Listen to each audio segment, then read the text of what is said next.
Mahal namin Pastora, mga hinirang na lingkod ng Panginoon, mga panauhin at mga kapwa mananampalataya, na binigyan ng pagkakataon na mag-aral ng salita ng Diyos at magsisipagtapos sa araw na ito. Marami sa atin ang dumanas ng di maganda noong tayo ay hindi pa nakakakilala sa ating Panginoon. Subalit sa pagmamahal ng Panginoon, sa bawat isa sa atin, tayo ay narito. Magkakasama na nag-aaral at ngayon magsisipagtapos sa ating mga pinag-aralan at patuloy na lumalakad kasama ang ating Panginoon. Ako ay nagpapasalamat sa ating Panginoon na binigyan niya tayo ng pagkakataon na makinig at mag-aral ng kanyang salita. Kadalasan, maraming nagsasabi ang buhay ay parang paglalakbay. Naranasan mo rin ba na maging walang direksyon ang iyong buhay? Nabubuhay tayo sa ilalim ng matitinding hamon sa daigdig na ito.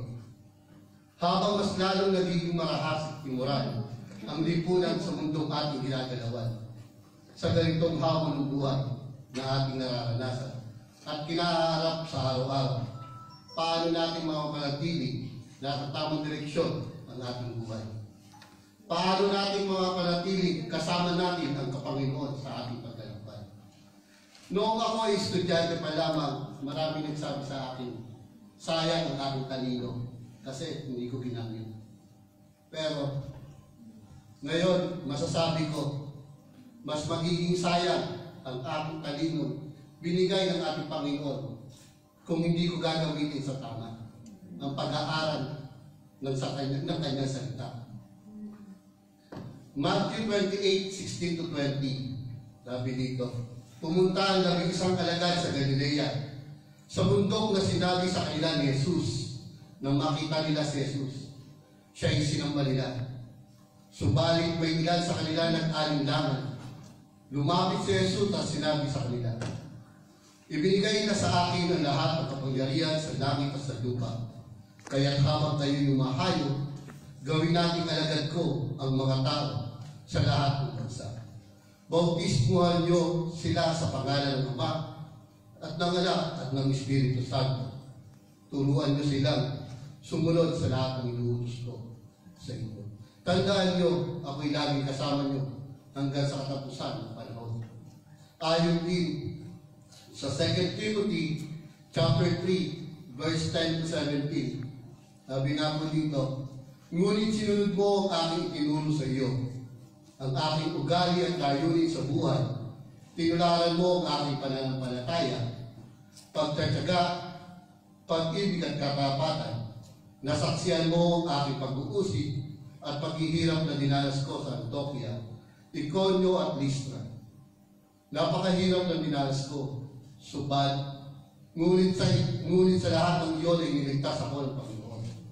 Gayunman, ang lahat na nagnanais mabuhay na matuwid bilang tagasunod ni Kristo Jesus ay daranas ng mga pag-uusig, samantalang ang masasama ay lalo namang magpapakasama.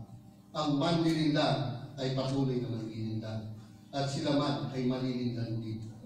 Ngunit ikaw, magpatuloy ka sa mga aral na tutunan mo at matibay mo pinaniniwalaan, sapagkat kilala mo ang nagturo sa iyo nito. Mula sa pagkabata,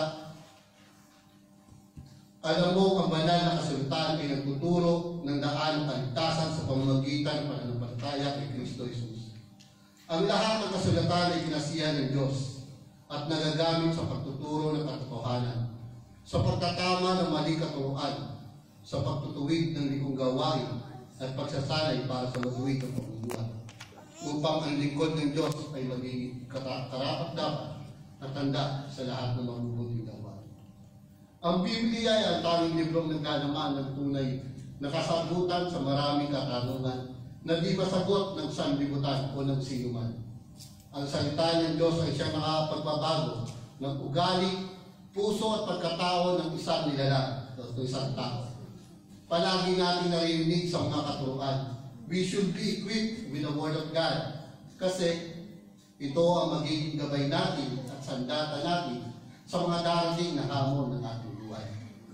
Sabi nga po, kailangan po natin mabuhay sa paglakad natin sa Panginoon, meron tayong dalang sandata.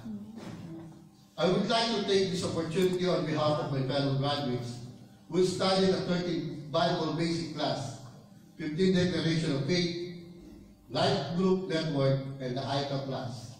We would like to extend our gratitude and appreciation to Pastora Mayla Ramos, JIR Rock UAE Chapter Church Pastor, Sister Rhea Tinipa, JIR Rock UAE Education Ministry Head, and other leaders whom God chooses to be our teachers, for their unwavering commitments, who give their time and efforts to teach us and share what God wants us to learn as we walk with Him.